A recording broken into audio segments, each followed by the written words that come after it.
This is Monday, July 19th. The Public Safety Committee will be Ms. Perry and I will be acting as the committee today, so any approvals will go forward with the recommendation of the chair. And with that, if Ms. Perry is okay with you, 1, 3, and 7 can go consent. Great. Also, Ms. Doherty, Phyllis, on item number 6, are you in here support of number 6? If you don't mind, we'll just go ahead and move that forward. We're going to, yeah, 7 also. All right, very good. Then we'll also take number 6 as consent as well, leaving us with 2, 4, 5, 8, and 9. So if you're here on 1, 3, 6, and 7, you may leave and smiling. Well, they don't want to smile. All right. Takes us back to item number 2. John White, City Clerk. Item 2, Board of Police Commissioners and CAO reports relative to modifying the budget of the Community-Oriented Policing Services National Executive Session on Gangs Grant and a professional services agreement with Dr. Jean McGloin for consulting services.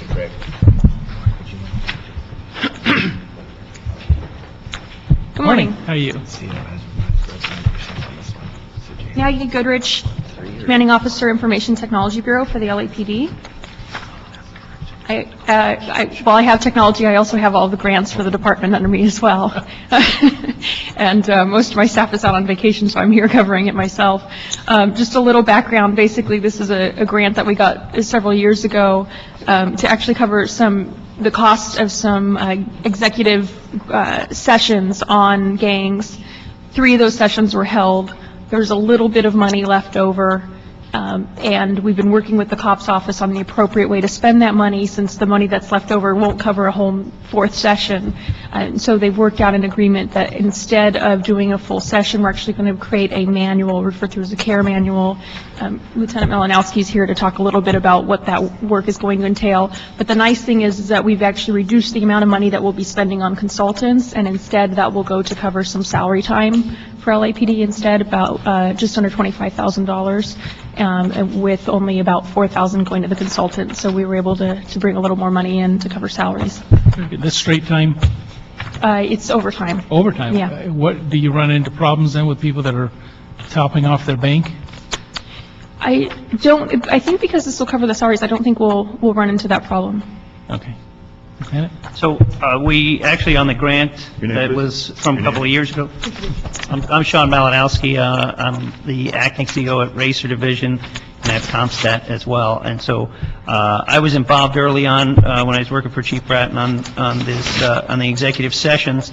And the original agreement was to do 3 sessions. 2 sessions. We actually stretched out and did 3. And then this care manual is meant to be used as a guide for the future, and not just for LAPD, but possibly for other departments as well. So they need some way of wrapping up all of the work that has been done, and so that's kind of the task at hand, and that's what COPS office asked us to do.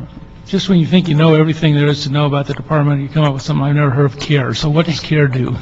Well, the care manual is basically, it's called Community Accountability and Relationship Enhancement Manual.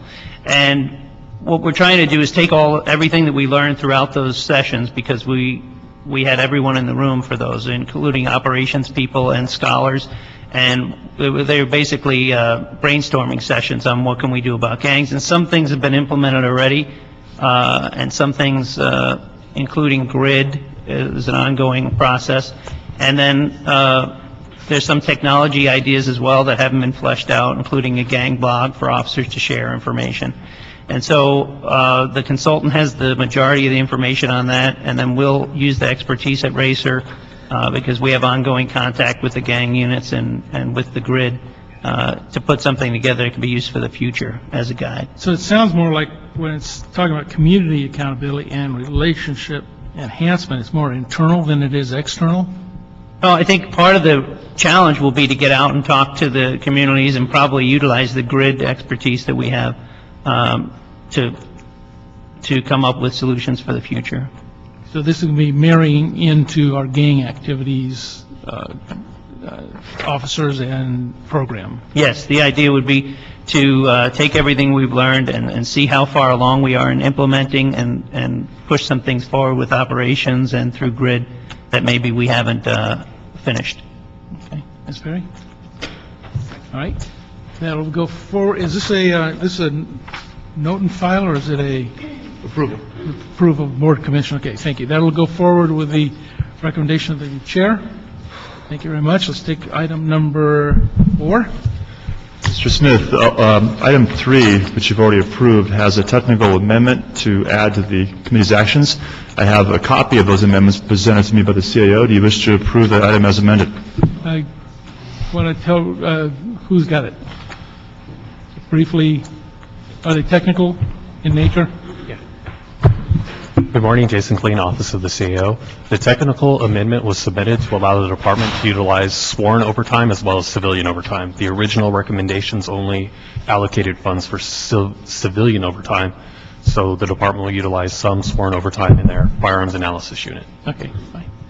Then we amended to include the technical amendment then. Thank you. Thanks.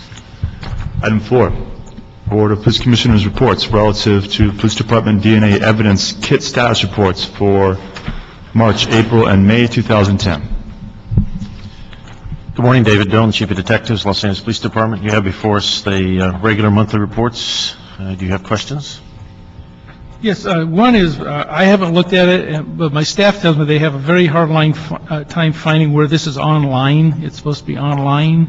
So where is that? Is that on the department's webpage or an internal webpage? That's LAPD online?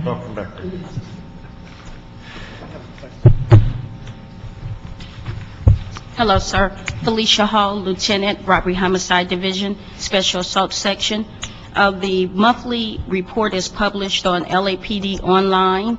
The public can go to that site, and then what they would do would click on the header, Get Informed, Okay. and then from there, they would go to Resources, and then from there, they can pull up the monthly report. Okay, very good. Okay, we'll take a look at that then. All right, Ms. Perry? I'm looking at the recommendations, and I see that, well, 1.8 was allocated from the general fund for 2010 to 2011, and combining that with funds that came from 2009 and I guess 2010 NIJ backlog grants and a UASI grant, total funding to cover costs for, I guess, outstanding cases about 3.5. And this amount's anticipated to be sufficient to address the needs of the department to date. Is that correct? Yes, All right, so that is through... the end of the fiscal year. Okay, this fiscal year. Okay, then I just wanted to get a clarification or a reconciliation. On recommendation number 5, which I think is on page 2, take a look at that. It says placing a high priority on developing a comprehensive master database to account for all untested rape kits and develop a Correct. formal timeline.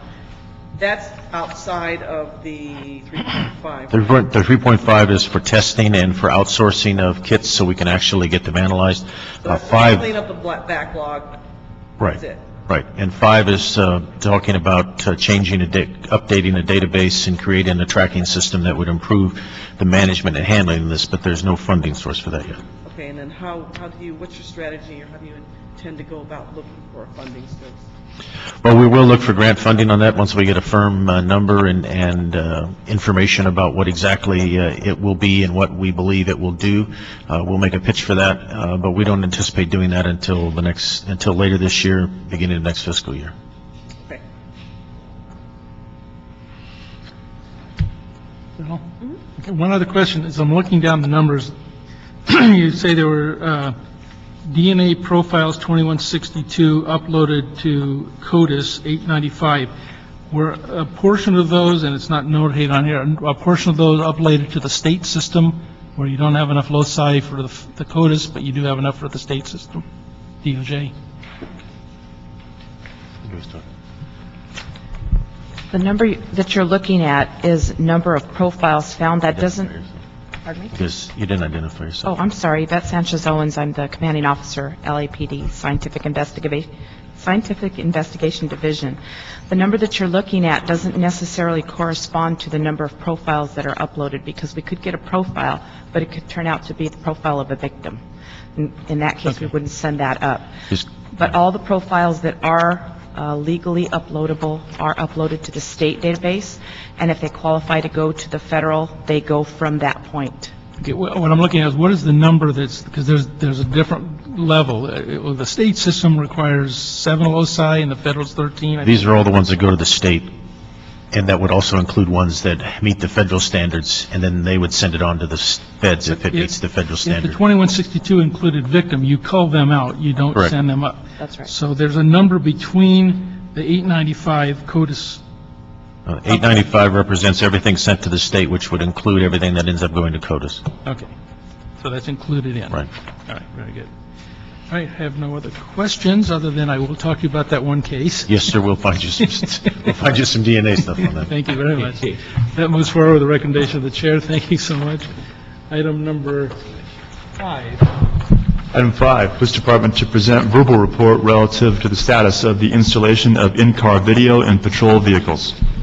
It's your day. Good morning. Maggie Goodrich, Commanding Officer, Information Technology Bureau, LAPD.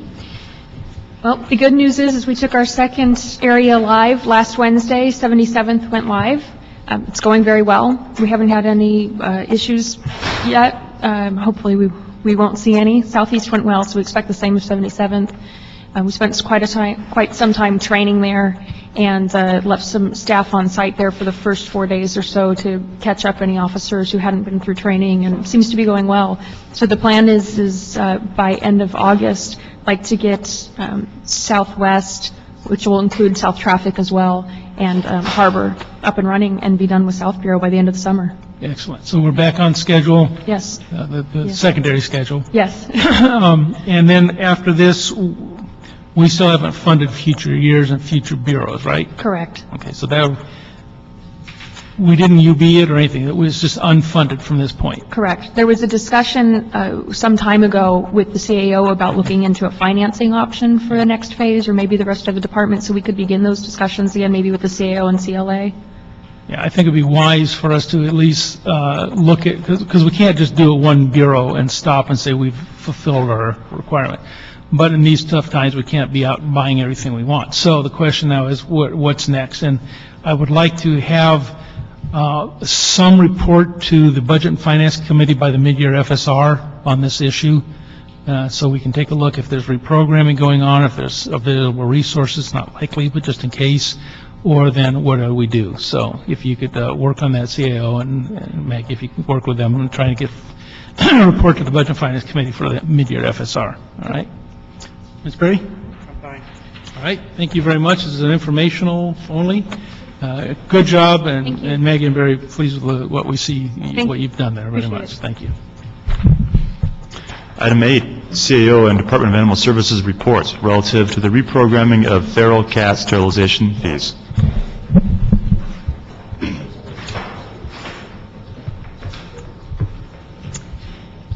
Good morning, Councilmember Smith and Councilmember Perry. Linda Barth from the Department of Animal Services.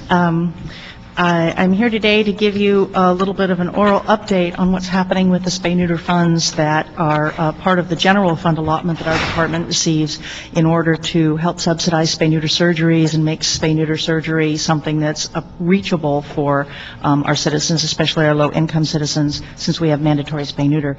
In a combination of general fund of $810,000 that was approved for this year's budget and approximately $650,000 we received from the surcharge on dog licensing, that gives us $1,460,000 to use for subsidized surgeries, which is a combination of our low-income voucher program, our mobile spay-neuter program, and another voucher program which just gives a discount of $30 to any resident in the city, regardless of income. After we subtract the $500,000 Amanda contract, that leaves us with $960,000. When we deduct approximately $400,000 that we invest in the low-income spay-neuter program, that leaves a remainder of a little over $500,000, about $560,000. From that portion of the funds, in past years, we would have assisted in the spay-neuter surgery of feral cats, but because of a recent lawsuit, the city is currently precluded from doing any surgery on spay-neuter surgery on feral cats, or supporting trap, neuter, return, or feral cat surgeries. Now, as a side note, we are working with the Bureau of Engineering with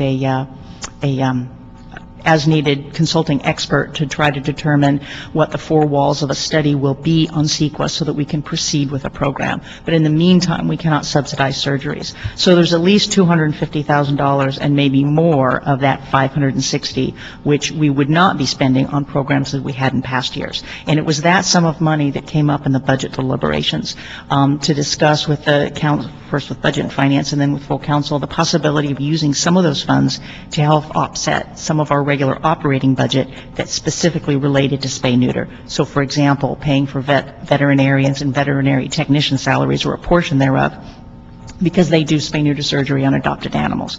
What we would like to recommend today, what we weren't really in a position to recommend during the budget hearings because we didn't really have as good a grasp even on our data as we do now, and I will say as another aside, the city launched on July 1st an automated voucher distribution program, which will allow all the information about persons who receive vouchers to be input into a database, and all vouchers are now printed out through that database.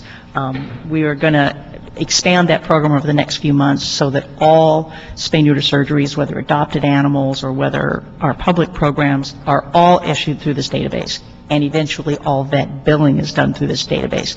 This will give us a very hands-on control over the management of these funds in this program. I was very excited. It took us a year to develop, but we're very, very excited about it. We did show it to the CAO last week. That's going to give us a lot more control over the expenditures and our ability from within a 30-day window to determine where we're going with the money. We have already gone to our Board of Commissioners to ask them to reprogram $30,000 of this sort of sum of money that might be available because of TNR for a program to target pit bulls in Pacoima and Sylmar. Any resident with a pit bull to have their animal spayed or neutered, because that's one of the large population which is impacted the most by euthanasia.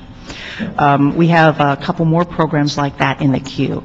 So what we'd like to recommend to the committee and the council to consider would be that we would continue this process that we've launched this year of going to our Board of Commissioners and talking about that portion of the money that's not the mobile clinic and that is not the low income, but that portion of the funding that's available that would have been for feral cats or for general public programs, and produce for them or present to them ideas for reprogramming those monies. In the case of the 30,000 reprogramming, it also comes with a donation of 50,000, so what will be coming to this committee and city council, so you will also be able to consider those actions as we go along. So that as we go through the year, we have another similar package that we're working on with the Found Animal Foundation that would target a couple zip codes which are very high intake, cats, dogs, any animals there. Again, those kinds of programs will have to come back through council as well. So the same thing would be if we hire more relief vets for spay, neuter, and so forth. Those kinds of things would already, through part of the process, go to our board for reprogramming and in most cases come back through council for approvals. And so that's what we'd like to propose to you today, that as we go through the year and we deploy our new automated system, that as we have opportunities to reprogram that will improve the impact of those dollars in terms of reducing euthanasia in the city, that we, sort of step through that through this year, learn, grow, experiment with some of these pilot programs, see what the results are, and continue to report that to you on a rolling basis.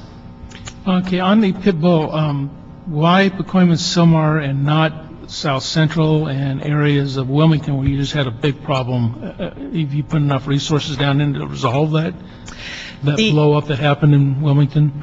Yes. I think part of what happened in Wilmington too had to do with guard dogs, which is also a program that we need to be working on this year and bringing back to you.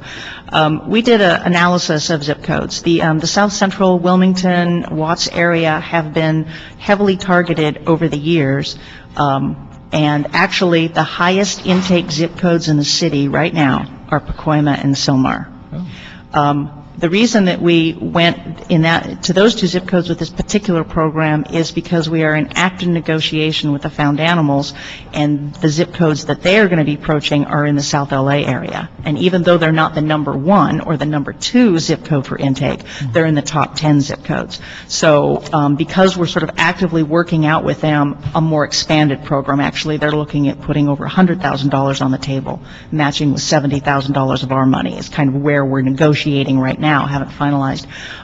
This other opportunity arose, and we thought, well, let's move on that for this area, which is a high impact, while we negotiate and finalize a package for the South LA area too. So we'll essentially have two pilots running in our two most susceptible areas of the city. And again, we hope to learn from that, learn from the statistics, learn from the results, and then try to expand those programs with grants from organizations like PetSmart and Petco. They give a lot of grants for spay-neuter, and it's been difficult for the city to be effective at getting those grants because of the sort of old hand-calculated system we had for tracking surgeries compared to the what those grantors expect is to be able to very closely track the surgeries and the results.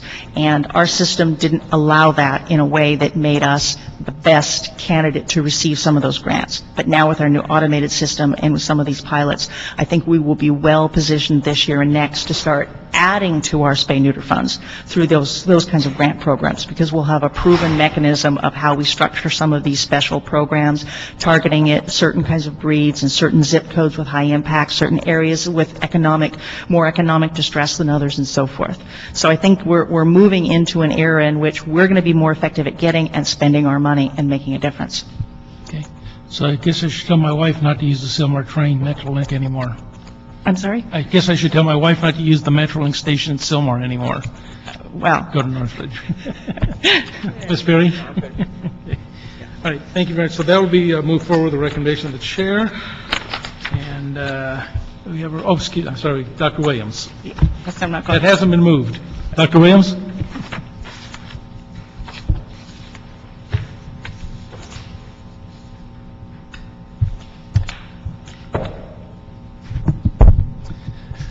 Dr. Clyde Williams, 4115 Barrett Road, El Sereno, Northeast LA. Also a member of Friendly Arroyo Seco Trappers. I was a transporter, for feral cats. Anywhere up to 10 in my van. Every Thursday morning for many weeks. I think we got up to over 300 cats spayed, neutered, and returned to their colonies. Why? Because we see this as a good program. If you multiply that times 20 teams out in the city of Los Angeles, that's a lot of cats per year. A lot. All based upon volunteer labor.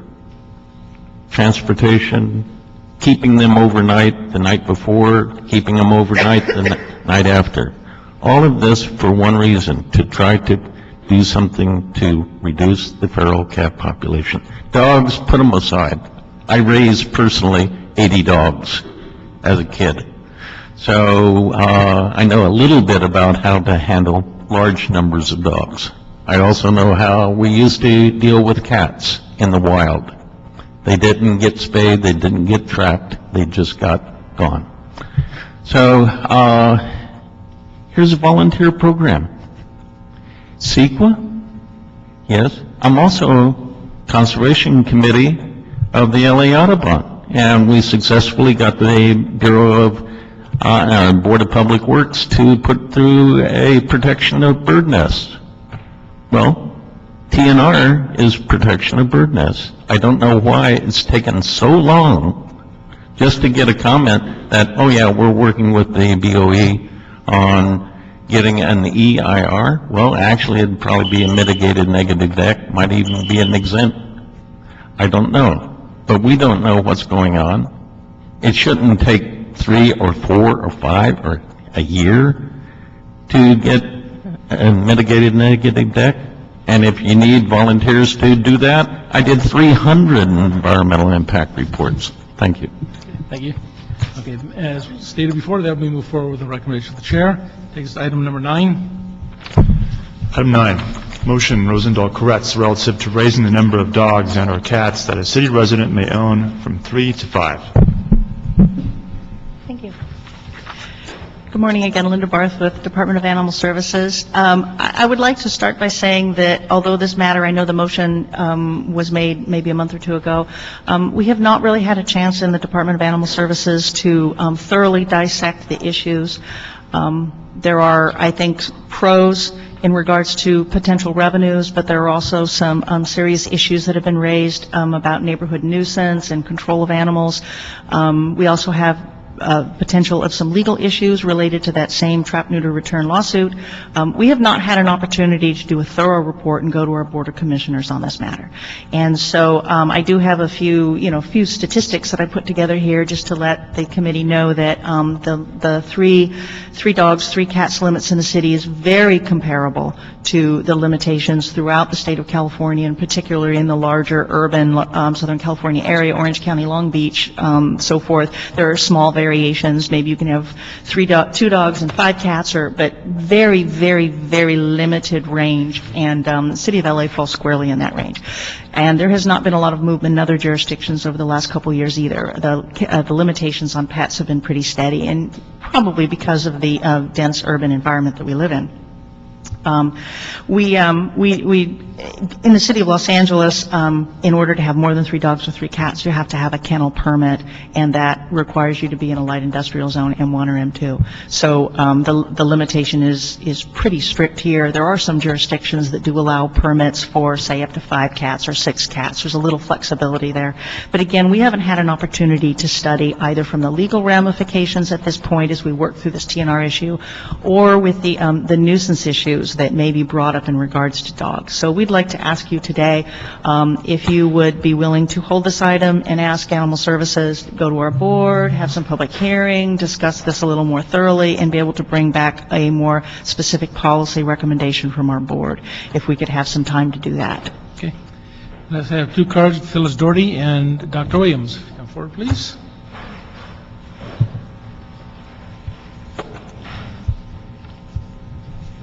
Thank you. And start. Ms. Doherty. Phyllis Doherty, and I had LASIK surgery on Friday, so let me take my glasses off for you. Very Hollywood, though. Pardon? It's very Hollywood. Thank you. I don't know if I need them or not, but it's a good idea. I'm very much opposed to this. I wrote a letter of protest that did not get into the file in regard to dogs. Cats only, if that includes a licensing or permitting. That they will guarantee that they be inside, spayed, neutered, microchipped, and kept in the house, because they can still be a nuisance and they can still be harmed. But the way this motion was written, it would have allowed 10 animals per property, 5 dogs and 5 cats. 5 dogs, if you can imagine, every single property in the city, even 5 dogs, we absolutely should not even consider it. I mean, we can't control the dog issue. We'll have 5 pit bulls. The only people that will really benefit from this are the dog fighters and the breeders, you know that.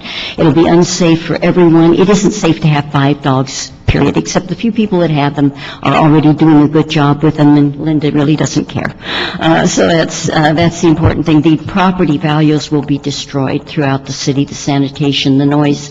Law enforcement will not be able to enter many, many places where they need to. Animal control will be endangered constantly. And the premise that we have too much of a relinquishment problem now because of the economy, so let's give them more animals, just doesn't make sense.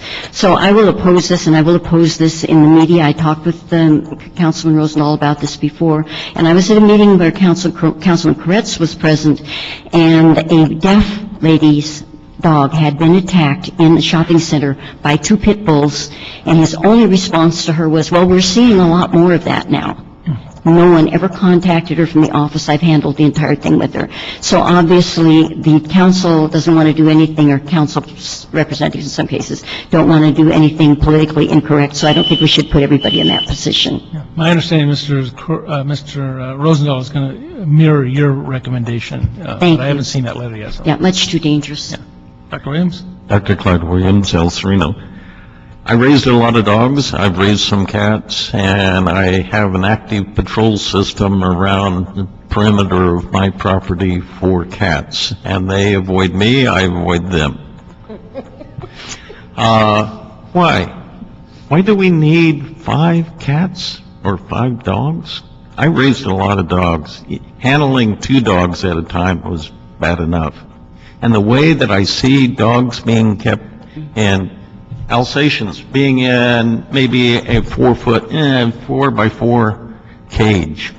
These are not good conditions. Why exaggerate it? 5 dogs is a kennel. If they have a kennel license, fine. If they have a commercial business license, even better. But why keep more than 3? It seems a bad resolution, bad motion, and I'd highly recommend not putting it forward to the city council. Stop it now. We don't need that much money. If you want, hey, give a variance to the pounds to allow them to case by case. If the people can demonstrate that they have the capability of keeping a large number, fine. But don't do it wholesale just to generate some more money and hey, don't we have a saying, herding cats? Have you ever tried to herd a cat? Oh, we do it every day around here. Yeah. So, we have it downstairs occasionally. Yes, I've seen a few herdings. Yeah. However, this is serious, because can you keep 5 cats within one 5,000 square foot parcel? I doubt it. So that means it's going to go to the neighbors. It's going to go to the natural areas, the few that we have remaining, and kill a lot of birds. Thank you. Okay, Ms. Perry? We'll just move back. We'll accept the recommendation. We'll move back to commission, hear from them, and I can just say every case I've ever had where we've had more than 3 cats, it's been a problem, neighborhood problem. So we'll hear from the commission on that, but that'll be the recommendation. Send it back to commission. Thank you very much.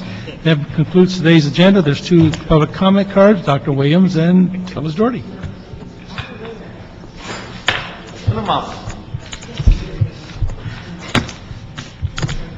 Soon you're going to be getting a resolution from the Board of Fire Commissioners regarding brush clearance fees. Several years ago, there was a major controversy regarding brush clearance fees. I have even a bigger one. It's not full cost recovery, because each summer, the fire department redeploys engines. Why? Because of the brush season. And that takes it out of certain areas that have no brush and puts it into those areas which have a lot of brush. However, as they say, the LA Fire Department has the most stringent brush requirements in the United States, and thereby the world. However, if they're not enforced, it's irrelevant. And yeah, you have to protect structures, but why sacrifice South Central for Mulholland Drive? Why sacrifice Boyle Heights for Mount Washington? Because there are many, many, many areas which have never been cleared and still don't have to pay any fines. I don't know why. There seems to be an arbitrary, inconsistent, and at least inefficient, ineffective way of allocating fire brush clearance. So I'd highly recommend, don't give them any increase in fees unless they can show that they are being effective. And last year, I submitted 40 different plots that had never been cleared. Not cleared that year, but never been cleared. And there are many more to come. So, why are they doing this? I don't know. Generate more fees. So, I'd highly recommend that in the future, watch out for the brush clearance fees. Thank you. Ms. Doherty? Okay, Phyllis Doherty. I know we're supposed to be politically correct and give the new general manager a chance, but I'm sorry, there's some things I do want you to know about because they are of real concern. I'm a member of CACTA, that's California Animal Control Directors Association, and SHAC, which is the State Humane Association, have been for many, many years. And some of the members are also have these same concerns. When we have a general manager who has absolutely no grasp of law enforcement, and that's something, as you know, you can't just pick that up in a couple of months. Errors on her part can result in case law that could be detrimental to everyone. So I just want to call that to your attention. I know Mr. Zine said, oh, we're going to let her change things and give you broad scope, and I think you really need to be cautious. I also hope that Kathy Davis and Linda Barth will not be given the responsibility of doing all the training, and that she will not be held accountable on her own. These are just a couple of things. This is the state investigates illegal transfer of dogs from California to Bellevue. That's to her shelter. And I'm a little concerned that right now, I think it's this week or next week, another group of spayed, neutered, microchipped, and health-certified dogs, little nice fuzzy dogs, are going from our shelters to Seattle Humane after she's been hired. All of that paid for by us. And they're going to charge $250, $295 apiece for them. I think that should have stopped once she became a serious candidate for this position. That's going on right now. Here's just one other very brief little thing where there was a puppy mill bust up there where we would have spayed and neutered all of these little pregnant dogs to try to stop it. She took them home and created a nursery and had them all born and fostered and so forth so that they could be adopted out. Those are homes that could be used by animals that are already born. So I just want to point out that it's a very different philosophy, and I hope you'll really keep an eye on this. I'm sure you will if we don't, so Yeah, thank you. I'll try. Thank you very much. That concludes today's agenda. The meeting is adjourned.